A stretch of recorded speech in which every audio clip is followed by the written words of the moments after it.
You're listening to Cut, Gospel United to Save with Mickey B. Now it's time for the presidential address. Now it's time for the presidential address from the President of the United States.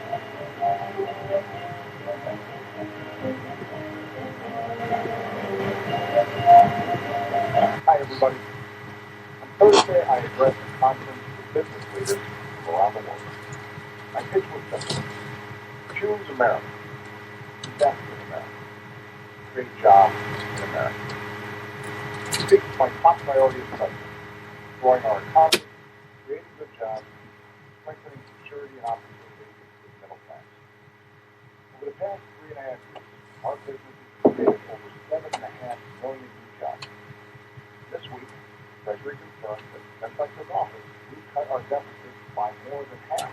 And we have more work to do. We need to grow and create more good jobs faster. My driving focus, and I'll go anywhere and do anything to make it happen. That has to be Washington's driving focus as well. I know that what you often hear out of Washington sounds like Charlie Brown's speeches, a jumble of unfocused noise without effect of the things. So today, I want to cut through that noise and talk plainly about what we should do right now to keep growing this economy and creating new jobs. It begins by ending what we've done more than anything else to undermine our economy over the past few years. And that's the constant cycle of manufactured crises and self-inflicted war. I'm glad to hear the Republican leader in the Senate say this week that they won't pursue another government shutdown or threaten another default on our debt. Because we shouldn't be injuring ourselves every few months. We should be investing in ourselves. One way to do that is through the budget that Congress started working on this week. Now, budgets can be a boring topic, especially on the weekend, but they can also be revealing because they expose what our priorities are as a country for everybody to see. Think about it. Wasteful corporate tax giveaways that working folks don't get. Or we could close those loopholes and use that money to pay for things that actually create jobs. We could keep harmful cuts to education programs. Or we could give more kids a head start, hire more teachers in math and science, help more kids afford a college education. We could keep doling out corporate welfare to big oil companies. Or we could keep investing in the renewable energy to create jobs and lowers our carbon pollution. Priorities, choices. That's what this is about. Stakes for the middle class couldn't be higher. We don't take the right priorities now, make the right choices now. We could hinder growth and opportunity for decades. Leave our children something left.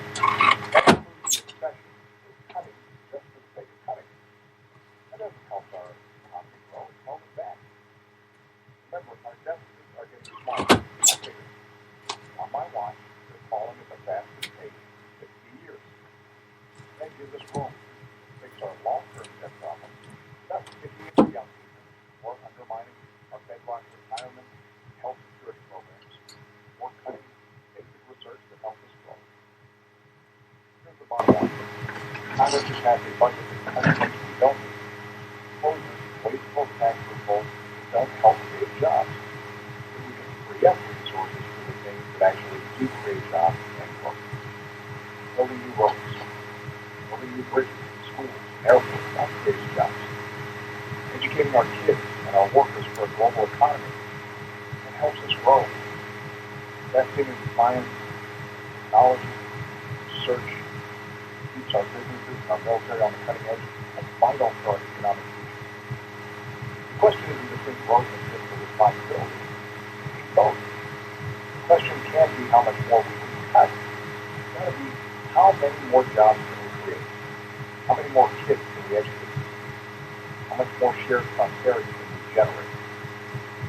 Because in America, our economy doesn't grow from the top down. It grows from the middle class out. As long as I'm president, the national mission will remain building an America where everyone belongs. Everyone who works hard. That's the good of it. Thanks, everybody. Have a great day.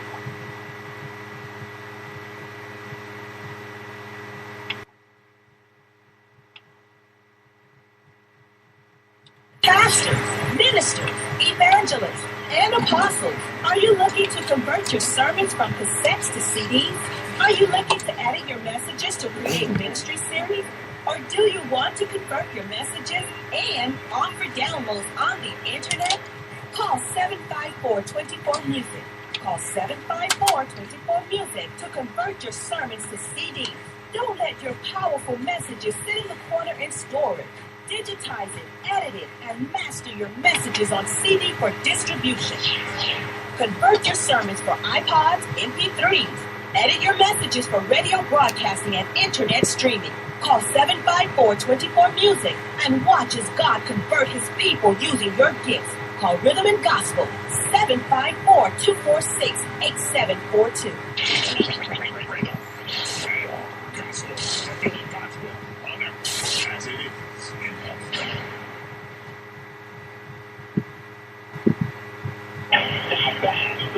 Gospel Show with Mickey B on your favorite radio station.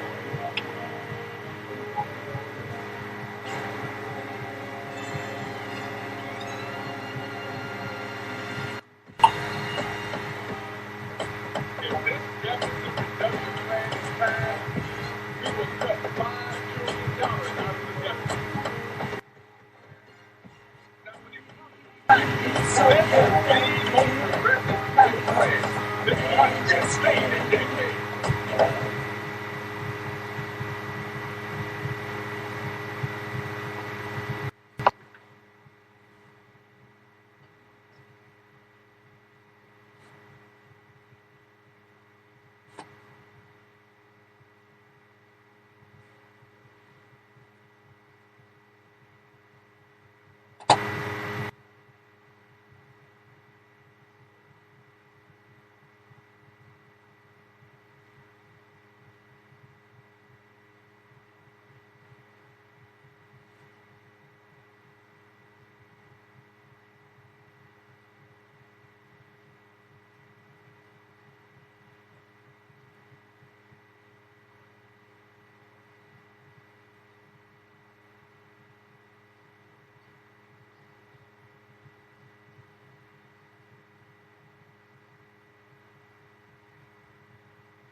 Yeah, it seems like everybody's praising material things, but we need some good news. Yeah, that's good news. Taylor James right here on Guts, Gospel United Save, a variety talk show with a Christian point of view, hoping that you will have the guts to tell somebody about Jesus.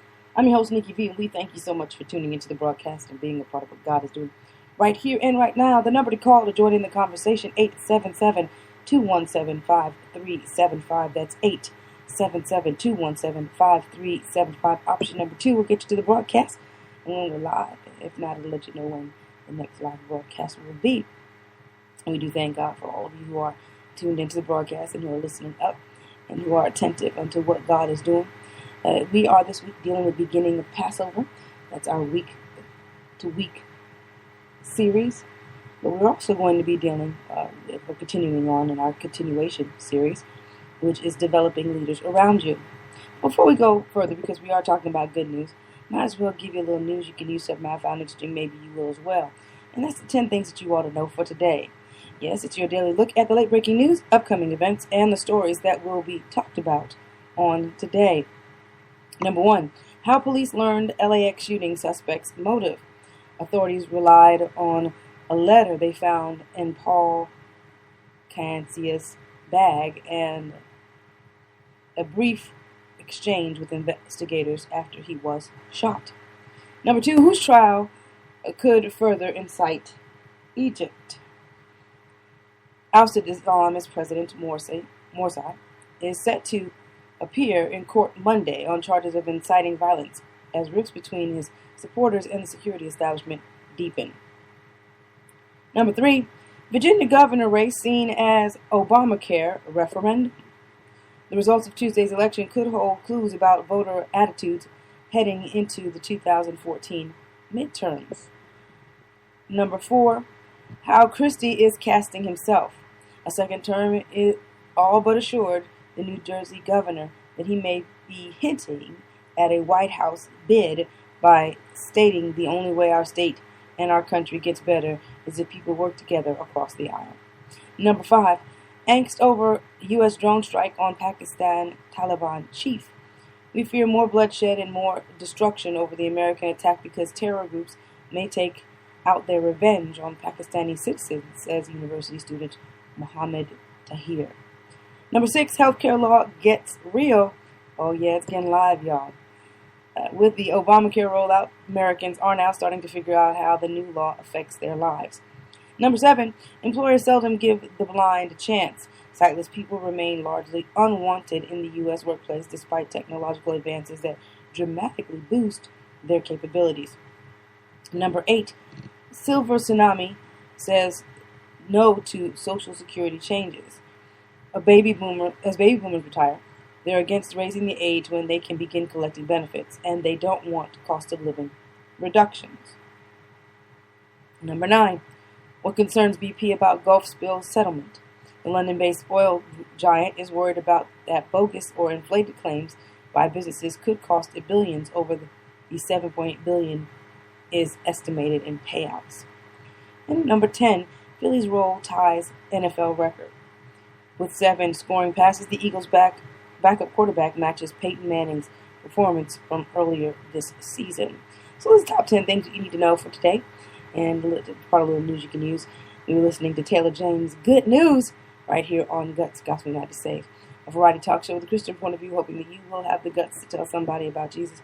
I'm your host, Nikki B, and we thank you so much for tuning into the broadcast and being a part of what God is doing right here and right now. We do hope that you will have the guts to tell somebody about Jesus and that you will continue in operating in kingdom-minded activities or kingdom-set activities. There's so much that is going on in the world. But right now, we've got to go ahead and take a break. Come back from the break, and we'll get back into talking about the things that matter to us, to you, to me, to the world, and get into our series studies and discuss that as well. Thank you for tuning in to Guts. I'm Nikki V. We'll be right back after this.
Norman Hutchins with the early Merry Christmas, and you brought us peace. We do thank God for you all tuning into the broadcast. You are tuning into the Guts, Gospel United Saved variety talk show with a Christian point of view, hoping that you will have the guts to tell somebody about Jesus. Today, we are operating in a technical difficulty, so for this moment, and this moment only. So later on during the replays, like at 3:30, if you're listening to this later on at 3:30 or 6 p.m. or various other afternoon, evening times, know this. This will not apply. Do not call this number. But during this live broadcast now, you can call in 954-561-1553 or 954-561-1554. And that's our South Florida number. Normally we don't use it because we go through our studio lines, but we're having technical difficulties right now with the studio lines. So if you are getting ready to call into the broadcast today, at this moment and at this time, the number to call, 954-561-1553 or 954-561-1554. You can call for prayer, you can call for thoughts, comments. Let us know whether you like the songs that we're playing right now or not like the songs that we're playing right now. Various things of that nature. Now we're getting ready to, because we're going to have to take a quick break in a minute, but we do thank God for station identification. And we thank God for you all who are tuned into the broadcast and who are part. Let's kind of go through the understanding of what we'll be talking about in this week, and that's the beginning of Passover. And we are in the book of Exodus, chapter 12, verses 1 through 14, and we are looking also at, and I know that even though we're in Exodus, the truth of the fact that Christ is our liberator. Even though Moses was the deliverer and the liberator of the Israelites during that time that God used, the truth is that Christ is our liberator. He is the one that actually frees us completely, not just from the bondage of slavery, but from the bondage of sin. So not just from the bondage of people, or from the bondage of being set up where we can't find out, we can't do any better. See, Jesus helps us to be able to do better. He liberates us to the point where we can be free from the bondage or the mastery of sin. So when you have a problem with sin mastering your life, you have not let the liberator liberate you, or you have gone back into Egypt. You went back into bondage. Now the key verse that we'll be dealing with is Exodus chapter 12, verse 14, and it says, "And this day shall be unto you for a memorial, and ye shall keep it a feast to the Lord. Throughout your generation ye shall keep it a feast by an ordinance forever." These are things that we're hoping to accomplish as we go through this series and as we talk about some of the things. And some of the things that we want to do is that we will understand the historical events that lie behind the Jewish celebration of Passover, empathize with those who are in need of deliverance, and identify ways in which the church can participate in freeing those who need deliverance. We haven't really focused on making sure that we bring about deliverance to the people. Not really. Some people do, not everybody. But as a church as a whole, we really ought to be concentrating on freeing people from the shackles of slavery. If you get people delivered and liberated, one of the things that you'll know is that people who are living under oppression hunger for freedom. And if you can bring freedom to their lives, they are going to be transformed. They'll want to be transformed because they can experience the liberty that is found in Christ Jesus. Where the Spirit of the Lord is, there is liberty, and there's fullness of joy. So we want to present to people and give people an opportunity to get the exchange and find out about the exchange so that they will know and experience that. So we as a church need to participate in freeing and helping to bring about the introduction that causes people, because whom the Son has made free is free indeed. And I know sometimes you say set, and there are other translations that say set, but the truth is when you are made free, you are liberated completely. Set free, you may still have some hesitation, but made free, you have been created to be free. In other words, you have been put into a position where your desire no longer is to be captive anymore, but you want to be free. Now, the parallel between Pharaoh and Moses is the devil as our captor and God as our liberator. That's something that we need to be able to see. We also need to understand as believers in Jesus Christ, we have an answer for the world today to the problem of oppression and true deliverance. We know what true deliverance is, and we know how to bring it about. But we have to understand that we have the answer. We don't have to think that there's somebody else that has the answer. We have it because Christ has given it to us, because we know that He is the answer for our life. And finally, we want to look for opportunities to be an agent of change for others to receive their deliverance from the bondage of sin. We need to look for ways, find opportunities, open those doors. We want to open doors for making money. Let's open doors for being prosperous. Let's open doors for bringing about the deliverance in those who need to be delivered. I think that's a great idea. How about you? And thank you so much for tuning into the broadcast. You are tuned into Guts, Gospel United Safe, a variety talk show with a Christian point of view, hoping that you will have the guts to tell somebody about Jesus. Matter of fact, let me let you know by blessed by four that He is real.